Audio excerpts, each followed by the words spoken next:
د واده نه مخکې د تعلق د ساتلو انجام وګورئ. ملګرو دې جینۍ پلرنۍ شپه یې د خاوند ورله قرآن مجید راوړي، په قرآن مجید ورته لاس کښېږدي، وایي ته زما ښځه یې. دا جینۍ ورته وایي چې ستا نه څومره غلطیانې شوي په زندګۍ کې، نو هغه ماته ووایه. جینۍ ورته وایي غلطیانې ورته وایي. نو ویډیو راسره مکمل وګورئ، زموږ دپاره پکې ډېر زیات عبرت دی، ځکه چې یوه پښتنه جینۍ ده او د هغه ویډیو چې ده نو هغه په سوشل میډیا باندې ډېره زیاته وایرل چلېږي. نو ویډیو راسره مکمل وګورئ او د نورو ملګرو سره یې هم شیر کړئ چې چېرته هم د واده نه مخکې غلطیانې کوئ، نو دا ویډیو ضرور وګورئ. بسم الله الرحمن الرحیم. دغه زما ستا فیصله ده، سمه ده؟ ته زما ښځه یې، زما قبوله یې، زه ستا خاوند یم، قبول دې یم؟ په دې خو ته اوس قناعت لرې، دا خو قرآن دی که نه؟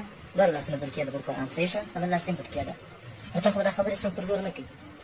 دا زه چې مثال اوس ته قانع مثال خرابه خو یې، صحیح شوه؟ ګرځه ته وکتې خرابه یې، صحیح ده؟ خرابه یې که نه یې که نه یې که نه؟ چې خرابه یې، دا کار تا سره چا کړی دی؟ هغه سړی ته خپله راوښیه، چا څوک دی؟ څوک دی؟ نه سم ووایه، شک مه وایه. اخښي دې کار کړی در سره؟ کوم اخښي دې کار در سره کړی؟ دربار چې لري د چا مېړه دی؟ د مکۍ مېړه دی؟ څه وخت یې دا کار در سره کړی؟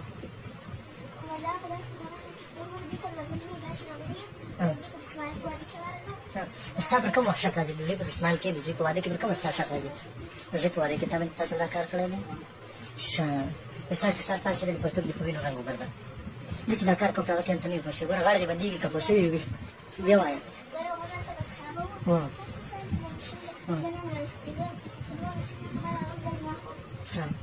نو اوس ته پر دې قانع یې چې مثال دا څنګه چې تاسو ویډیو وکتله ملګرو، دا یوه پښتنه پیغله ده او تاسو د دې ویډیو وکتله که نه، مکمل خبرې به مو رااورېدلې چې دا مخکې تعلق و د یو بل کس سره و چې کله یې واده وکړو نو د خاوند یې تپوسونه کوي او قرآن شریف یې له مخې ته ایښودی دی که نه. ملګرو له اول خو خبره دا وه که نه چې دا ویډیو دې کړ به نو په کار ده چې دوی دا په سوشل میډیا نه ورکولی، په سوشل میډیا باندې ورکړه که نه او ډېر زیاته ناجایزه کار یې وکړو، ځکه چې د یوې پښتنې جینۍ چې ده نو هغه خو تا ټولو خلکو ته وښودله که نه چې دا داسې قسمه جینۍ ده. ملګرو د هغه نه پس خبره دا ده که نه چې خپل خاوند ته ویډیو وکړه او خپل خاوند یو داسې سپکه کړه خپله ښځه. ملګرو پښتنه څه وایي یار، دا ویډیو د نورو ملګرو سره هم شیر کوئ ورسره، زموږ دپاره پکې یو ډېر غټ عبرت دی، او ځکه چې اوس هسې هم شیر شوی ده نو نیکسټ ټایم خیال کوئ که نه چې داسې کار چېرته مه کوئ او داسې قسمه ویډیوګانې چېرته هم مه شیر کوئ.